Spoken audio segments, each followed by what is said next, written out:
முடி நன்றாக வளருவதற்கு நம்ம உள்ளுக்கு போஷாக்கான உணவுகள் எடுத்துக்கொள்வது ரொம்ப அவசியம்.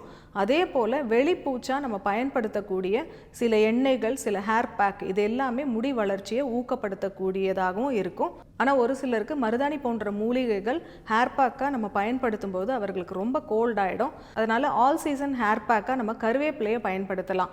கருவேப்பிலை ஒரு 2 அல்லது 3 பிடி நமக்கு தேவையான அளவு எடுத்துக்கிட்டு அதோட ஒரு 4-5 லவங்கம் இடித்து போட்டு தேங்காய் பால் விட்டு இந்த கருவேப்பிலையை நல்லா அரைச்சிட்டு அதை தலைக்கு நம்ம மாதம் 2 முறையாவது பேக்காக அப்ளை பண்ணி ஒரு அரை மணி நேரம் ஊற வச்சுட்டு அதுக்கப்புறம் மிதமான சூடு இருக்கக்கூடிய நீர் கொண்டு தலை குளிச்சுட்டு வரும் பொழுது இது முடி வளர்ச்சியை தூண்டக்கூடிய மருந்தாகவும் பொடுகு அதிகமாகாமல் பார்த்து கொள்ளக்கூடிய மருந்தாகவும் தலையில் நமைச்சல் போன்ற பிரச்சனைகள் இருந்தால் அவற்றை சரி செய்யக்கூடிய ஒரு தீர்வாகவும் இது இருக்கும். இது போன்ற ஹேர் பேக் நம்ம பயன்படுத்தும் பொழுது நம்ம பொடிகள் பயன்படுத்தினாலும் சரி அல்லது பச்சை இலைகள் பயன்படுத்தி நம்ம ஹேர் பேக் தயார் பண்ணி தலை குளித்தாலும் எதுவாக இருந்தாலும் நம்ம தலையை நல்லா நீர் விட்டு அலசணும். இந்த பொடியெல்லாம் நம்ம தலையில் இருந்ததுன்னா பொடுகு வருவதற்கான வாய்ப்புகள் அதிகமாக இருக்கிறதுனால அந்த பொடி தலையில் தங்காமல் நல்லா நீர் விட்டு அலசிட்டு அதை தட்டி விட்டு வெயிலில் தலையை காய வைக்கிறது நல்லது.